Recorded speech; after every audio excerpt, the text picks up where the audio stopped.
Good evening, folks. I'm the resident ooky spooky girly Alexa, and welcome back to another installment of haunted places around the globe, otherwise known as the contents of the travel list on my phone. My poor passport needs some more love for sure. I've only used it twice in the decade that I've had it. Please let me know in the comments if anyone has any recommendations of spooky places around the world that I need to visit. And for now, here are the top 5 haunted towns in the UK. In 5th place, we have Pendle Hill, also known as Pendle. Pendle Hill is located in the Lancashire countryside, near the villages of Burnley, Colne, Padiham, Clitheroe, and Nelson. Pendle Hill is famous for George Fox's visitation, the Quaker movement leader in 1652, and the barometer experiments of Richard Towneley in 1661. I feel like I'm missing something else they were famous for. Let's see if I can get the grey matter in here working. Oh, right. It's home to a very famous witch trial. Locals to the area know very well the story of the 10 women executed for witchcraft at Pendle Hill in the 17th century, who, still haunt the area. The story of the Pendle Witches is an excellent example of a well-documented allegation of witchcraft. So this tale begins way back in the year 1612, when there was said to be a family of local peasants who lived in a vast limestone tower. However, the family was no ordinary family. These peasants had enormous powers and were reported to be in league with the devil. According to reports, the family made clay effigies out of teeth and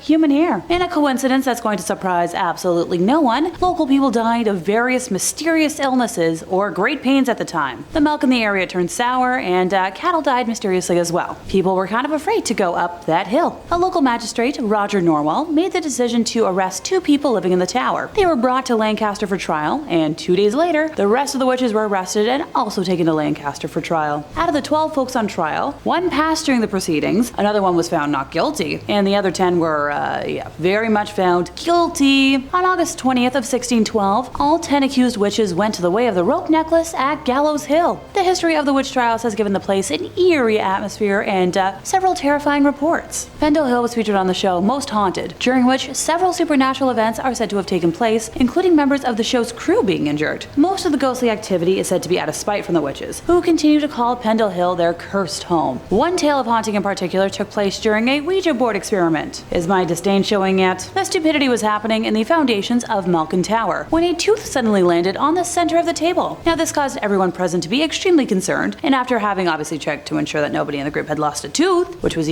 definitely human, it left the folks involved in a quandary as to how it got there. The tooth was eventually identified as belonging to an adult of around 40 years of age, and was in fact an old tooth. And if a league of ticked off witches wasn't enough ghosties for y'all, a Bronze Age burial site has been discovered at the hill's summit. Just a little bonus. In 4th place, we have Stirling, Scotland. This beautiful market town has played a pivotal role in the history of Scotland, along with playing host to multiple grisly stories and, unsettled spirits. The imposing hilltop, Stirling Castle, is home to several ghosts, and I'm struggling to decide who to talk about in detail. Probably one of the mysterious ladies. Oh, I know, the Green Lady. It is believed that she was a servant girl in the employ of Mary, Queen of Scots, and a very gifted one at that, who was blessed with the powers of foretelling, or second sight. So this maiden had a premonition that if her queen slept even one night within the ancient fortress, she would not live to see dawn. So she told her mistress of the fears, and thankfully, Mary listened and offered to allow the girl to watch over her as she slept, and, call for aid should any threat present itself. Through the long, dark night, our serving gal sat, bundled in a great soft chair, guarding her beloved queen. Weary from a long journey, Mary fell into a deep slumber as soon as her head hit the pillow. And this girl too was kind of weary. She barred the door and, lighting a taper, sat by the bedside. There she sat for what seemed like an eternity, near hypnotized by the flickering of the taper's end. But try as she might, she could not resist the weariness in her bones. Her limbs grew heavy, her eyelids heavier still, and decided, that maybe closing her eyes for a minute wouldn't hurt since she was so exhausted. Hey, we've all been there. But what seemed like no more than a few moments, she opened them again, blinking against the sudden brightness of the chamber. She, through bleary eyes, tried to call out, but found her throat so dry and realized that the tiny taper, set so carefully by the queen's cot, had fallen, lighting the bedclothes and tapestries on fire. Coughing, she darted from her chair, gathering the deeply sleeping queen in her arms, and carried her towards the door, barely managing to get her to safety before eventually passing from smoke and elation. Sadly, her name has been forgotten. She is known only by the color of the gown she wore, the Green Lady. So visitors to Stirling should be mindful that their female phantoms have one thing in common. Yep, I said phantoms. Plural. It is said that whosoever looks even once into their eyes won't make it through the night. So if you notice like a ruffled robe or well-turned spectral heel as you're passing around, turn away, avert your gaze, because you don't want to risk your soul. Some say that Queen Mary herself haunts the castle, roaming the grounds in a pink dress. The Darnley Coffee House on Bow Street is also said to be haunted by a mischievous poltergeist, while the Old Town Jail is home to the spirit of the last man that went the way of the rope necklace on site. In third place, we have Edinburgh, Scotland. So the beautiful city of Edinburgh is well known for its ghostly activity. For starters, the South Bridge vaults are haunted by several different ghosts. During the Irish potato famine of 1845 to 47,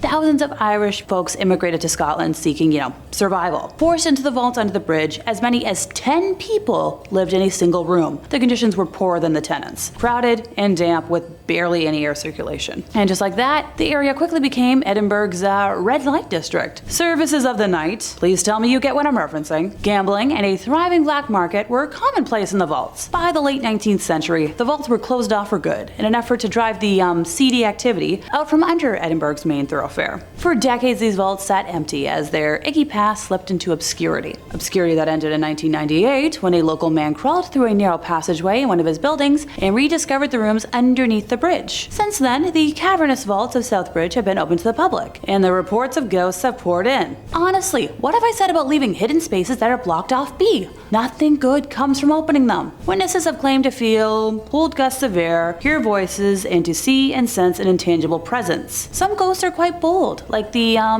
spectral youngling Jack, who likes to grab visitors' hands in the wine vaults, just for funsies. While another more menacing presence is known as Mr. Boots. He's an unkept man that was named for his, tall footwear. He lurks in the back section of the vault and has been known to push and throw rocks at visitors. Some have claimed to hear his footsteps on the cobbles and his echoing voice cursing throughout the chambers. It's even rumored that in the 1820s, the infamous serial killers William Burke and William Hare lurked within the vault, killing some of their 17 victims there, and storing the bodies in that same location until they were sold off for medical dissections. Visitors to Edinburgh Castle also frequently report sightings of apparitions. A young piper who disappeared without a trace hundreds of years ago can still be heard today, with the faint, haunting sound of a lost soul. As well as the story of the vanished piper, the dungeons are frequented by a headless drummer boy and a gaggle of French prisoners captured during the 7-Year War, who are regularly sighted in and around the castle. If you hear the bark of a dog in Edinburgh's Old Town, yet there's nothing there, it could be Bobby, a phantom Skye Terrier that is known to all in the city. The faithful hound spent 14 years guarding his master's grave until he finally passed away in 1872 and was buried in Greyfriars Kirkland, near his owner. People still hear his little bark near his grave.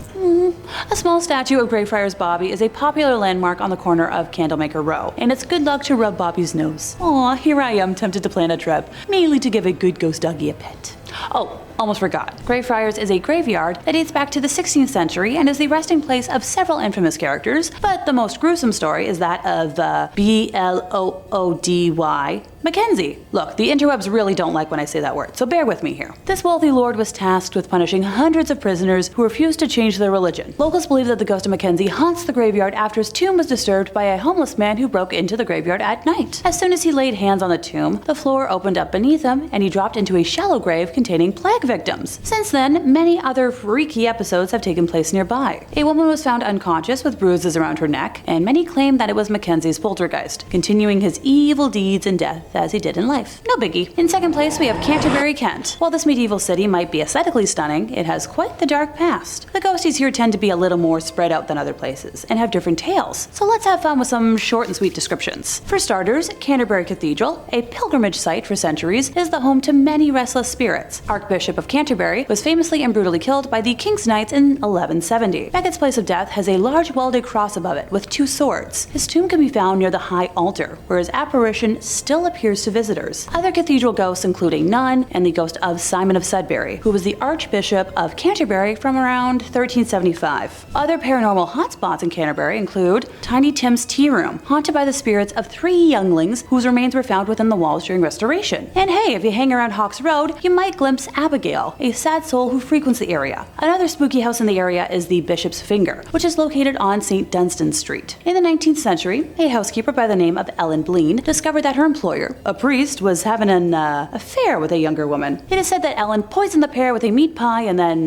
vanished from the city. Shortly afterwards, it was discovered that she had been buried alive as her body was found nearby. Ellen is said to wander the streets and manifest herself in the bishop's finger every Friday. She's described as, plain-faced, larger lady in a long white skirt and a mob cap. There are more haunted places in Canterbury, but sadly, I don't have all the time I would like to go into more detail. In first place, we have the village of Pluckley. Included in the Guinness Book of Records as the most haunted place in Britain, the Kentish village of Pluckley's popularity amongst ghosts and ghouls had to make it the #1 spot on our list today. Wandering monks, decapitated highwaymen, and all manner of central casting spirits reside here, but special attention should be paid to the particularly gruesome story of the Pluckley watercress lady. Seen smoking a clay pipe and living on the banks of the river about a century ago, the woman would sell watercress to the locals and drink gin from a flask. My kind of lady. Falling asleep one evening, it is believed that her pipe scattered ashes onto her rags and she burned to death. So nowadays, a pink glowing specter can allegedly be spotted at the exact location where she went up in flames. Now, before someone asks why this place is scarier than the others on today's list,